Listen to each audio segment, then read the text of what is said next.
Welcome to part 4 in this four-part series on the doctrine of the Word of God. Today I'll be covering the sufficiency of Scripture. So thanks for hanging out with me in this episode of Grafted Theology. How do we define the sufficiency of Scripture? The sufficiency of Scripture means that Scripture contains all the words of God we need for salvation, for trusting Him perfectly, and for obeying Him perfectly. Sufficient scriptural support and explanation of this doctrine can be found in Paul's words to Timothy in 2 Timothy 3:15 through 17. And you know that from infancy you have known the sacred scriptures, which are able to give you wisdom for salvation through faith in Christ Jesus. All scripture is inspired by God and is profitable for teaching, for rebuking, for correcting, for training in righteousness, so the man of God may be complete, equipped for every good work. So we see that Scripture is sufficient to give us wisdom for salvation. Paul literally told us in verse 15 that the written words of Scripture are able to give us wisdom for salvation. We also see another example of this in 1 Peter 1:23 through 25. Because ye have been born again, not of perishable seed, but of imperishable, through the living and enduring Word of God. For all flesh is like grass, and all its glory like a flower of the grass. The grass withers and the flower falls, but the word of the Lord endures forever. And his word is the gospel that was proclaimed to you.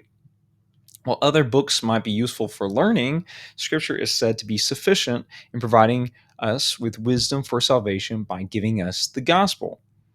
John 3:16 says, "For God loved the world in this way, he gave his one and only Son, so that everyone who believes in him will not perish but have eternal life."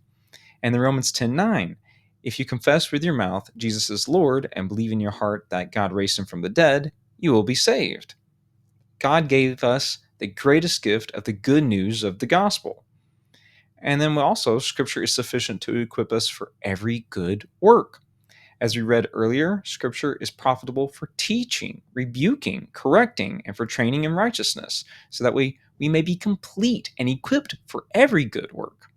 2 Timothy 3:17 doesn't say some good works, it says every good work. So if there is a good work that God desires for us to do, he has made provision in his word through the Holy Spirit for us to be trained up to do it. Then we see that Scripture is sufficient to give us certainty and truth. Luke wrote a letter to Theophilus so that he would have certainty about things that Theophilus had been taught. Without the written God breathed Scripture, we don't have certainty of teachings.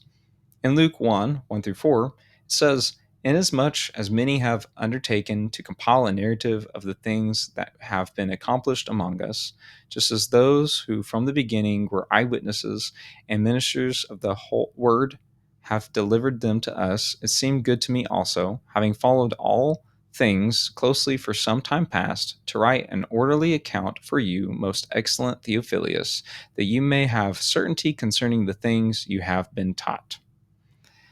So then also in John 20:30 through 31, John states his purpose for writing the Gospel of John. The Bible provides sufficient truth. In John 20:30 through 31, it says, Jesus performed many other signs in the presence of his disciples that are not written in this book. But these are written so that you may believe Jesus is the Messiah, the Son of God, and by believing you may have life in his name. Again, this is pointing back to the gospel, back to Jesus. John literally could have written more. He said that there were many other things that Jesus performed, but God led him to write what he did so that we may be able to believe in Jesus. What was provided was sufficient. We're also not to go beyond what is written. You may agree that Scripture is, for one, wisdom for salvation, two, being complete and equipped for every good work, and three, to give us certainty and truth. But what about traditions, other texts, or authorities? In 1 Corinthians 4:6, it says, "I have applied all these things to myself and Apollos for your benefit, brothers, that you may learn by us not to go beyond what is written, that none of you may be puffed up in favor of one against another." In saying don't go beyond what is written, Paul wants his readers to understand that words and teachings of Scripture are ultimately sufficient and true. In the first century AD, the Corinthian church was full of many problems, including factional divisions and favoritism. Some in the church only wanted to follow or listen to certain leaders, such as Paul or Apollos, rather than Christ alone. See 1 Corinthians 1:12. It appears that some of the believers conducted themselves in a way that went beyond what was appropriate for followers of Jesus and beyond the words of Scripture itself. So, to not go beyond what is written means to focus on Jesus and His Word above all else. It means to trust that the Bible has all the answers and truth we need to live a holy and pleasing life before God. Scripture is the Word of truth, in which we can verify and compare things in order to know what God desires for His people. Then we have some practical applications of the sufficiency of Scripture. One, we can teach theology and ethics.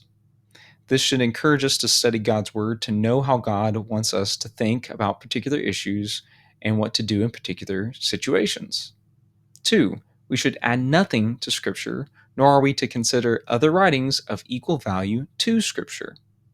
Three, we shouldn't consider anything to be sin that isn't forbidden by Scripture, either explicitly or by implication.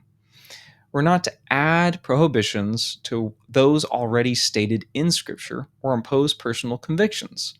Some Christian leaders and some churches in previous generations required people to follow specific rules, such as not attending movie theaters, not dancing, or not using playing cards. In some Christian circles, women aren't even allowed to wear jeans, but I don't remember that being in Scripture. In my opinion, unless Scripture clearly requires or prohibits something, Christians would do well to allow for a considerable variety of personal preferences and individual choices. These might include things such as food preferences, babies, when to have them, how many, adoption, schools, homeschooling, Christian schooling, public schools, certain health choices, how people celebrate holidays, how you spend your time with families, activity, your job, music preferences, and so forth. I agree that there are wise decisions and foolish mistakes that can be made in each of these categories, but I believe we do have some Christian liberties. The thing to consider is, are we honoring God with our choices? Number four, nor should we say that things that are forbidden by Scripture aren't sin. And this is really important. Jesus said in Mark 7:21 through 23, "For from within, out of the heart of man, come evil thoughts, sexual immorality, theft, murder, adultery, coveting, wickedness, deceit, sensuality, envy, slander, pride, foolishness. All these evil things come from within, and they defile a person." So, conclusion: Scripture is sufficient for 1, wisdom for salvation; 2, being complete for every good work; and 3, to give us certainty and truth. So, some practical applications to take away from this as well is: 1, we can learn and know how God wants us to think and act. 2, we shouldn't add anything to Scripture nor consider other writings equal to Scripture. And 3, we shouldn't add to or take away from anything that God prohibits. So, I do genuinely hope you found this and the previous episodes in this series on the doctrine of the Word of God to be edifying and helpful. If you missed one of the previous episodes in this series, I encourage you to go back and hear the whole thing. And then always, please remember to like, comment, and subscribe. And I'll catch you in the next episode of Grafted Theology.